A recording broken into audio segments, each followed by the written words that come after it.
Okay, let's see, make sure, good, it's recording. All right, so what we're going to talk about in the next couple of sections are some power functions, right? We've already looked at the quadratic. We know how to graph quadratics that open up, down, they move left to right, they're compressed or stretched, and they're flipped over the x-axis, right? So we can do all that. And in so doing, we gathered together a bunch of translation and reflection results. Those are applicable to any class of functions we have. And so what we're going to do is focus only on the general, like the most basic case of a function in general. So in this case, we're going to look at positive integer powers of x. All right. We're going to learn how to graph that, and then by using all of those previous results, we'll have a knowledge of how to graph all of these translations and reflections of those graphs as well. Right, so there was the power in doing those earlier, is that they can actually apply going forward. All right, so in this section, let's look at functions like x cubed, x to the fourth, x to the fifth, so on and so forth. Anytime you have a new function that you don't know how to graph it, the best approach is to plot points, just to get an idea. And typically, the way you want to choose those points is basically you're not going to favor any one input, right? So you look at the domain. Here, there are no restrictions. You can cube any number you want and get a real output. And so I'm going to take values including 0 and equally space them on either side of 0 just to get a feel for what the graph looks like on both sides. And that's what I did here. I took -2, -1, 0, 1, and 2. And if you cube each of those, you get these values in turn. And so if you were to plot the points, you have 0, 0, 1, 1, 2, 8, and then you have the negative of those on the other side. Okay, so the first observation, of course, is that it's no longer U-shaped like a parabola, right? So not all power functions look like U's. And the reason is before the square got rid of the negative on an input. Now, remember, if you cube a number, you're going to, and it's negative, you're going to get a negative output. And so that's what's going on here. What would have been up here before is now down below in the third quadrant. Okay, so this is a typical cubic function. All right, so now what would happen if we looked at other functions like x to the fourth, x to the sixth, and let's say, how do they look? All right, so let's look at values again. Right, so I'm taking a whole bunch of values.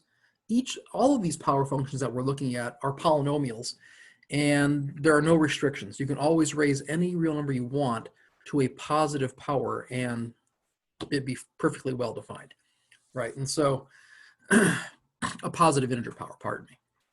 And so here, all of these numbers are in the domain. Notice I equally spaced them on either side of the origin, and I took values between 0 and 1 and 0, -1 purposefully because I want to see what happens for values that are between 0 and 1. Does it get bigger? Does it get smaller in terms of the output, right? That'll be an important observation to make. So here you could check if you want, but I just compute the square, the fourth power, and the sixth power of all those inputs, and these are the values that I get. The couple things to notice is that the points 0, 0, the point 0, 0 is always on the graph. So these graphs all pass through the origin. The point -1, 1 and the point 1, 1 are always on these graphs. Okay. And then here, if you look at numbers between 0 and 1, the larger the number is, right? The larger the number is, the larger the output. So that's fine. But notice that if you square or raise it to the fourth, if you raise that number here to a larger power, the result gets smaller, right? And so these values are going to be kind of smaller than what the corresponding input would be. All right, so if you graph them, this is kind of what you get. The x squared graph is just this general sort of, I don't know, aqua type graph. X to the fourth is a little bit steeper when you get beyond 1, right? It grows faster. But with respect to numbers between 0 and 1, raising a half to the fourth power resulted in a smaller number than did squaring it, right? And so that's actually going to be below x squared on that particular interval. And then x to the sixth is even worse, right? It grows even faster beyond 1 and -1. but it's going to be smaller, lower than the other two graphs between 0 and 1, because we're raising a number to a number between 0 and 1 to a higher power results in a smaller number yet. All right. That said, though we do have these subtle differences, they all generally look the same, right? They all are U-shaped.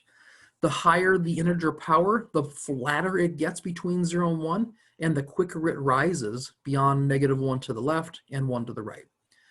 These are all even functions, right? If you put a negative x in for each of these, you'll get just the same result as if you just put the x in, because the negative goes away with the even power, right?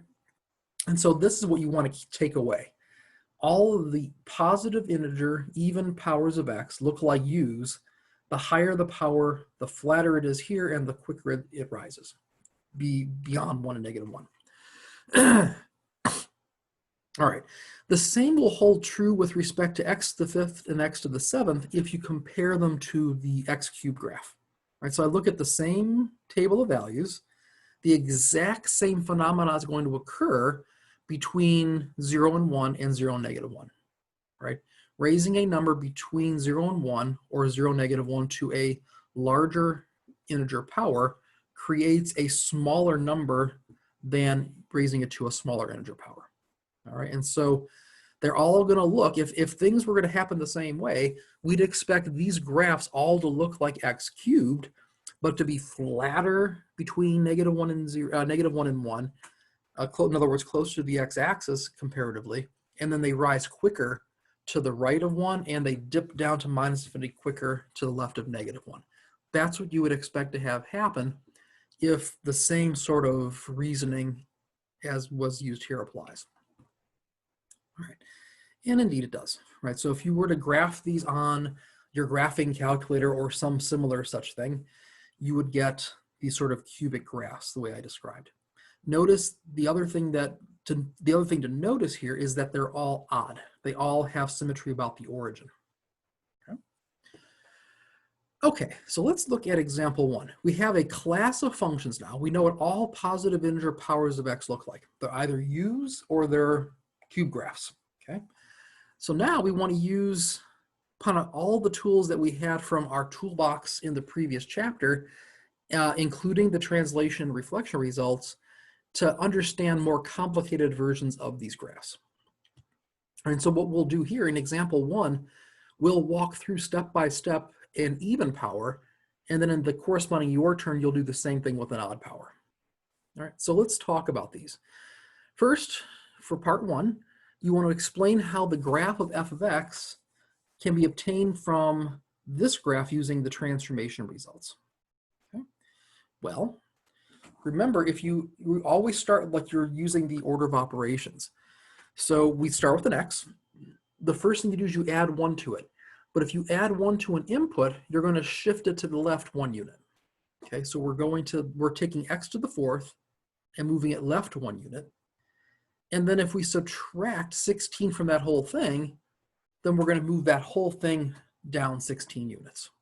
Okay, so left 1, down 16 units.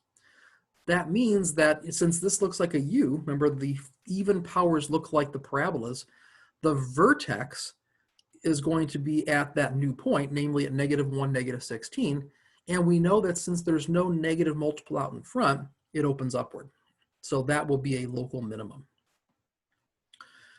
All right, that's what I was getting at here. So what is the range? Remember, the range of a function is the set of outputs that are retained, all the y values that are retained on the graph. And so here, we know that since that's the vertex and it opens upward because there's no negative multiple, -16 is the lowest y value, and then the range extends up to +infinity. And so the range is this half closed interval from -16 to infinity. For 3 and 4, let's think about what these intercepts mean again. The y-intercept would be obtained when you plug in 0 for x.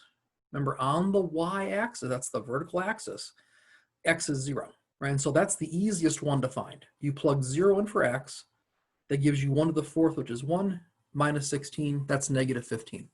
So your y-intercept is 0, -15. Okay. For the x-intercept, or intercepts, if they exist, we want to find when this whole thing is equal to 0. Remember, on the x-axis, the y is 0, but f of x itself is the y. That's the output. So we're going to set this equal to 0, and we're going to solve it for x. So let's do that. All right, so you're going to use basically the old radical method that you would use for solving quadratics. But now we're not taking a square root, we're taking a different index root. But it basically does the same exact thing.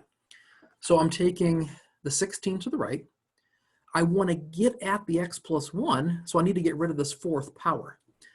We know that a way to get rid of the fourth power from our radical section is to take the fourth root of both sides.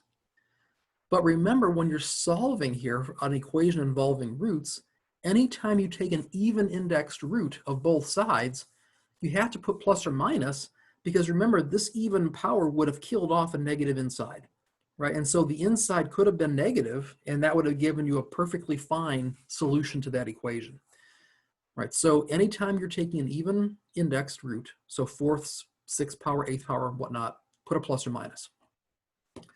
We know that the fourth root of 16 is 2 because 2 raised to the fourth power is 16, right? So the right-hand side simplifies 2 plus or minus 2. And then to find x, you subtract 1 from both sides, and then realize that you're getting 2 solutions here. Negative 1 plus 2, which is 1, negative 1 minus 2, which is negative 3. All right. Notice that those x values they straddle the vertex equally on both sides. That has to happen because the function's even, right? You have to be able to reflect, not even, it's symmetric about the vertex. And so you have to be able to reflect it over the vertex to get those values. All right, remember the vertex was at negative 1, negative 16. So it's this vertical line that it's symmetric about. And so it would make sense that these are equally distant from negative 1. All right. We are asking on let's see, so sketch the graph, we did that. On 5, or 6 rather, we want to know what's increasing, decreasing, and then we want to find an interval where it has an inverse. Okay, so let's take a look. To the right of the vertex, it's going up, right? So from negative 1 to infinity, it's going up, so it's increasing. Back the other direction, it's decreasing, okay? For an inverse, the function's not 1-to-1, right? It's horizontal, or sorry, it's not horizontal. It doesn't pass the horizontal line test, and so it's not 1-to-1. And so it does not have an inverse on the entire domain. The one thing that you can do, it's in the manual, but we did not talk about it in the previous lecture, only because I didn't want to talk about it until it came up in context. And so here, if you look at the vertical line through the vertex, so at negative 1, negative 16. If I stay only to the right of that line, I get an entire half of this graph, and it basically tells me what the other half looks like because I know it's symmetric about that line. And so for the purposes of finding an inverse, if I restrict my attention to the right of negative 1, so I forget about this part of the graph, then that function is 1-to-1. The restricted function is 1-to-1 in that interval, and so it has an inverse, right? That'll give me the positive root that I want. The other side would give me the negative one, all right?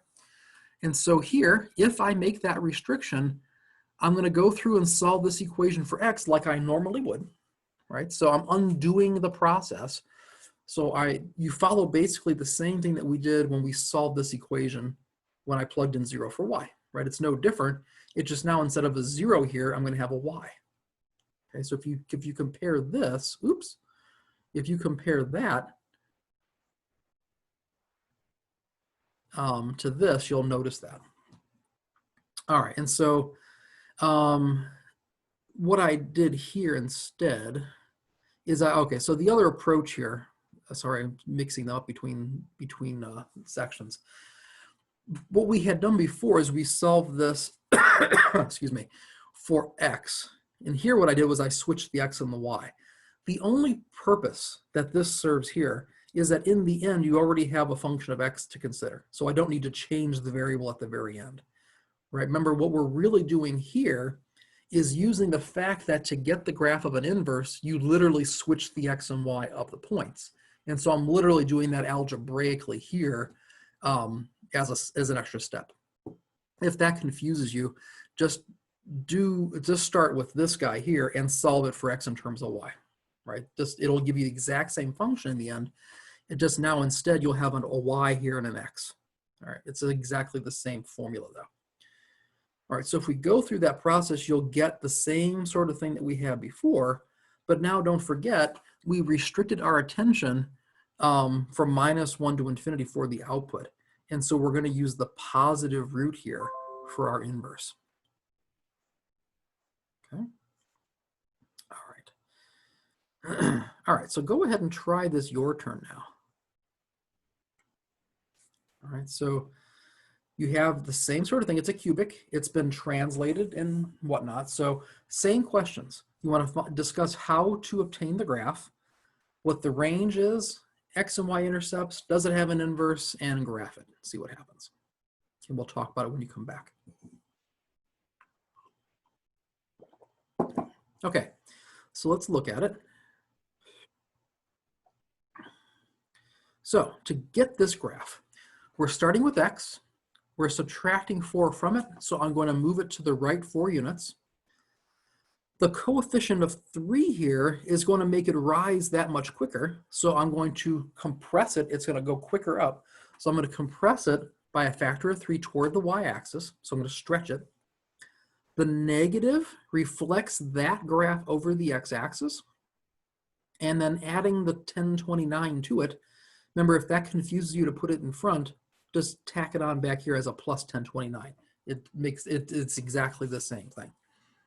That'll move it up that many units. Okay, and this here is a typo. This should be 1029. Okay, all right, good. The range, well, the range of any cubic, if you remember, went from plus infinity to minus infinity. Moving it left or right or up or down or stretching it doesn't change that, right? So the range is going to be the same for all cubic, and in fact for all odd integer powers of x and their translations and reflections, the range will always be all reals.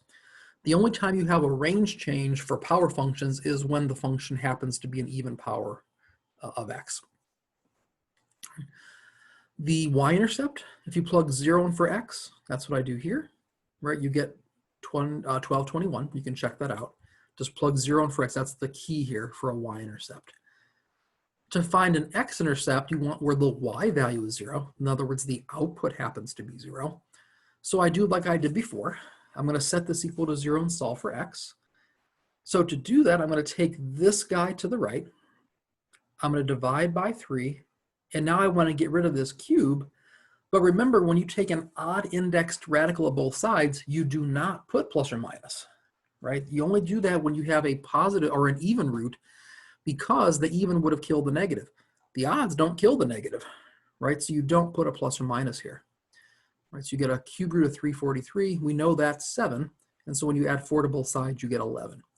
So there's only one x-intercept this time, which makes sense for cubic graphs because they're 1 to 1. You get 11, 0. All right, and then to find the inverse, you do exactly what we did here, but you replace the y by a 0. Okay, and so that's what I did. And here again, I'm switching the x and the y, right? If typically that's what people do in terms of the high school approach and whatnot, if you've seen this before. But again, you'll get the same formula at the end. So I'm just going to follow this so I don't have to change it on the screen. You switch the x and y, and you solve now for y. So I'm subtracting the 1029, dividing by the -3, right? Then I'm taking care of this negative just so I don't have all these negatives running around. I remember, if you have a negative in the bottom of a fraction, you can move that negative to the top and then distribute. So that's what I did going from here to here. You don't have to do that. It's just cleaner if you do. All right, once I'm here, take the cube root of both sides, add 4 to both sides, and there is your inverse function. Okay. All right. Example 2 and example 2 and your turn 2 are just kind of more of the same of what we've seen before, but just now applying them to a broader class of functions. right? So before we had mentioned that you'll want to find intersections of functions, especially in Calc 2 when you try to find areas of curves, right? And so we want to get used to doing that. So here we just ask a simple question of when does the cubic graph and the basic quadratic graph intersect? When do they intersect? For any two functions, I don't care what you put in here for x cubed or x squared, no matter what those functions are, to find where they intersect, you simply set them equal to each other and solve for x. Right? So the solving for x part is sometimes easier said than done, but in this case, it's not bad. Right? You take everything to one side, you factor out the x squared, and then we know that one of those has to be 0 in order for the equation to be satisfied. Either x squared is 0, well, the only way that happens is if x itself is 0, or x minus 1 is 0, which means x is 1. All right, so if you plug either of these back into the original functions, you get the actual points of intersection, namely 0, 0, and 1, 1. Right, I'm literally plugging in 0 for x to get 0 each time, and then 1 for x to get 1. Okay. For your turn 2, you've seen this difference quotient before, right? We've seen it for different functions earlier, particular quadratics and linear functions. Now we're just throwing a cube in, right? So the only hard part here, or I should say tedious part, not hard, tedious, is the algebra, right? In particular here, you have to be able to compute f of x plus h correctly right off the bat. And so to do that, you could actually, why don't you stop actually and try it and then come back for the discussion. So I'll pause for a moment, pause the video, do it, and then come back. All right, so here, if you remember, if you put an x plus h for the x, you'll have a 2 times x plus h like I have here, and you'll have minus x plus h cubed, right? That's the first part here. The thing is, remember, you do not just cube the x and the h, right? That's the biggest algebra no-no that I see at this point, right? You have to actually multiply this out. And so remember, x plus h quantity cubed is x plus h times x plus h squared. I need to FOIL this out. First, outer, inner, last. That's how I'm getting this term here, or expression rather. And then you have to distribute x through those 3 terms. That's what I did here. H through those 3 terms. That's what I did here. And then you add like terms together. Right? So x plus h cubed is actually this expression here. All right. So what do? I plug it in right here. And then to simplify the top, remember, you can't just kill this h with that h and call it a day. You have to distribute the 2 through, the negative through all 4 terms, and this negative through those 2 terms. That's what I did up here. Then you can cancel out like terms in the top alone. That's what I did. The 2x and the x cubes go. What remains has to involve at least one h, and it does. Right? So I yank that h out. Right? So I get h times this expression. Those factors of h cancel, and what I'm left with is just what's inside. Right? So this is the end result of computing that difference quotient. All right, so the homework problems they're fewer this time, but they involve basically the same thing. Right? You'll notice that number 3, I'm asking you to do the same thing we did before, but now with the 6th power, and then with the 5th power, same sort of questions, same sort of intersection points, and the same difference quotient ideas. Right, so give those a go. Just make sure that everything is firm so that when we go on to the next section with root functions, this is well understood. All right, let it go, or take it, if I can speak. Give it a try. Let me know how it goes. All right, take it easy, guys. Bye.